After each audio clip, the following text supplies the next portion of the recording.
What's going on, Mr. Lee here, and this is the first part of the industry unit, and we'll be going over the origins of the Industrial Revolution, models that pertain to the unit, and the measures of development. In case you're wondering why Forrest is running in the background, it is because we will utilize the movie Forrest Gump in order to demonstrate the various sectors of industry.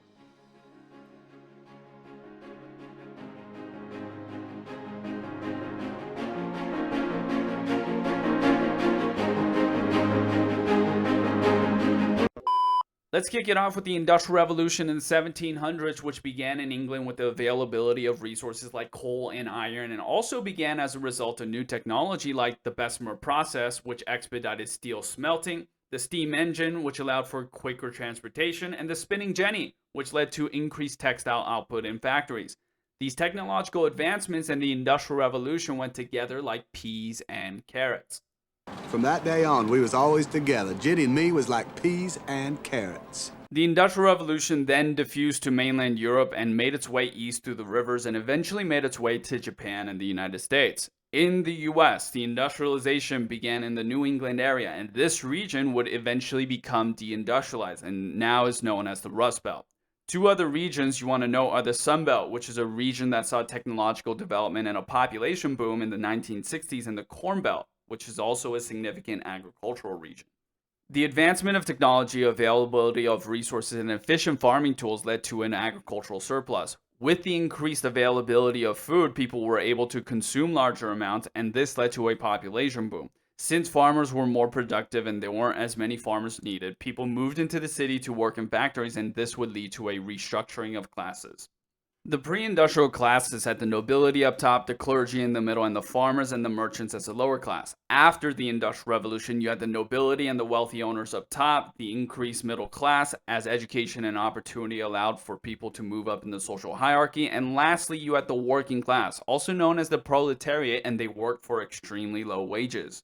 The Industrial Revolution also led to European countries thirsting for more raw resources, and they would quench their thirst by means of colonialism. One of the best examples of this is the race for Africa, as European countries carved out the continent in order to extract as many natural resources as possible, such as coal, gold, oil, and diamonds, and this would lead to an internal struggle in Africa that affects the continent even to this day. Then let's move into the various economic sectors, starting with the primary, secondary, and the tertiary sectors of the economy. First, we have the primary sector, which includes any job that involves extracting natural resources, and it would include farming and fishing. After that, shrimping was easy.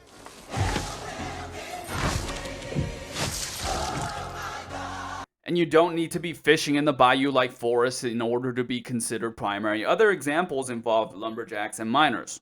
The secondary economic sector includes the processing of a good, so this would be the manufacturing process, which include woodwork and any work that includes a factory. Anytime you take raw material and make it into something else, this would be secondary. Then we have the tertiary sector, aka the service sector, and some examples include baristas, retail servers, maids, and gardeners who cut grass. She didn't have to work in nobody's kitchen no more. And 'cause I was a gazillionaire and I liked doing it so much, I cut that grass for free. Also, within the last decade, we have seen a rise in the gig economy, and they provide services such as transportation, food delivery, and grocery shopping. These companies include Postmates, DoorDash, Lyft, Instacart, and Uber. I never went to Uber Jabber. Shout out to my third period for showing me that one. The quaternary sector includes any job that deals with information or research. This can include professors or teachers as they pass out information, research and development, or tech companies such as Apple. Though he did take care of my Bubba Gump money, he got me invested in some kind of fruit company. And so then I got a call from him saying we don't have to worry about money no more. And I said, that's good. One less thing. Not only would this fruit company be quaternary, but computer scientists for Google would also count as a good example as well.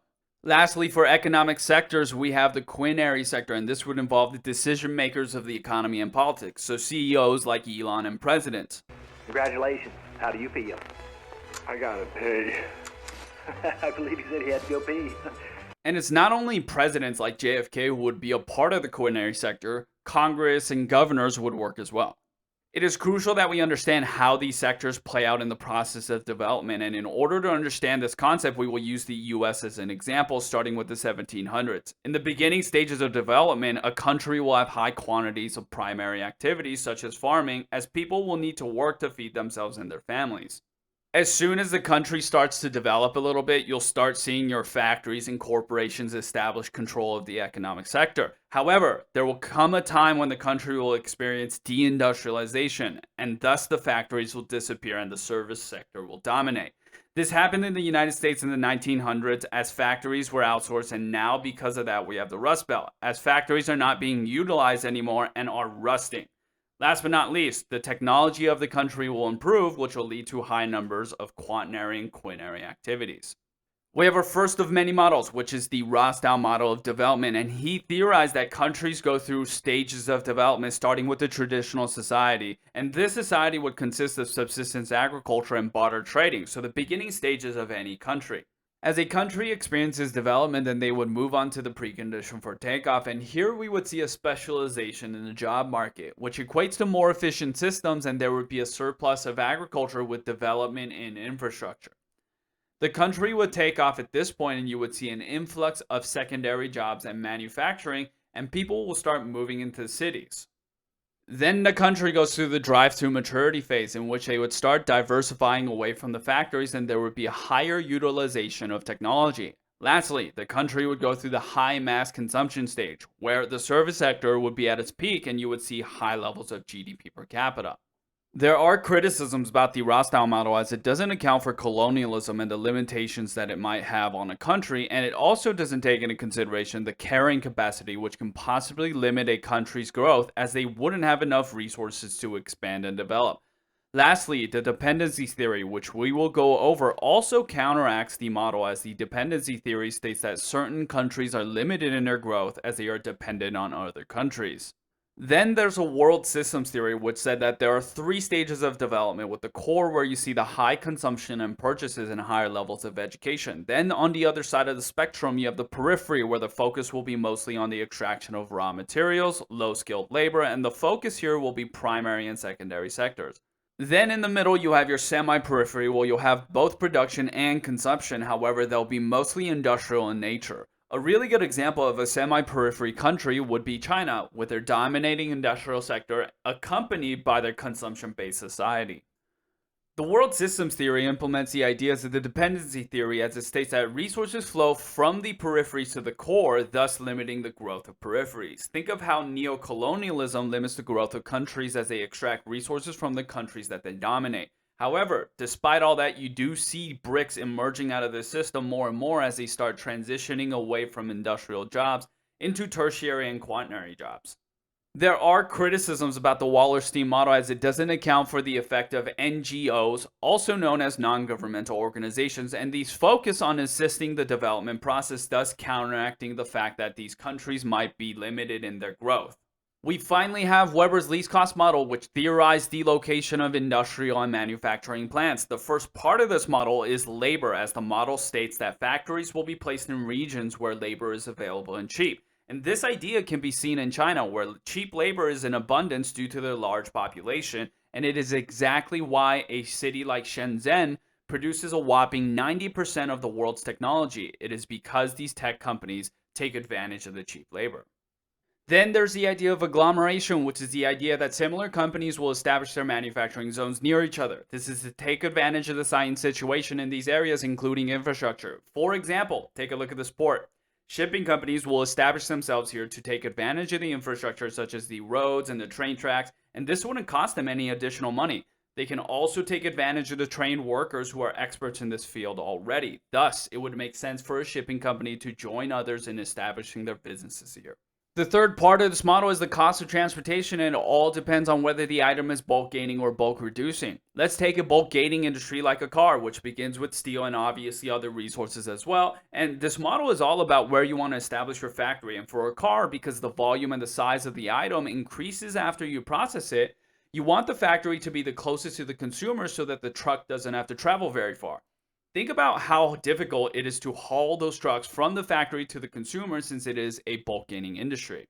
On the other hand, there are bulk reducing industries such as paper, which begins with a tree. The paper gets cut down and processed into sheets of paper and put into boxes, thus the volume and the size of the item is decreased after being processed.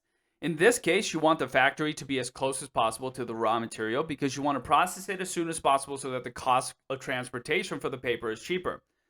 You can either transport large trees or process boxes of paper, and the answer should be obvious in the perspective of a business owner. Let's finish with some measurements of development, starting with the GDP, the gross domestic product, which is the total value of all goods and services produced within the country. Think about fast food restaurants such as Jollibee, a Filipino fried chicken company, Yoshinoya, a Japanese rice bowl company, and Mickey D's, good old-fashioned American food.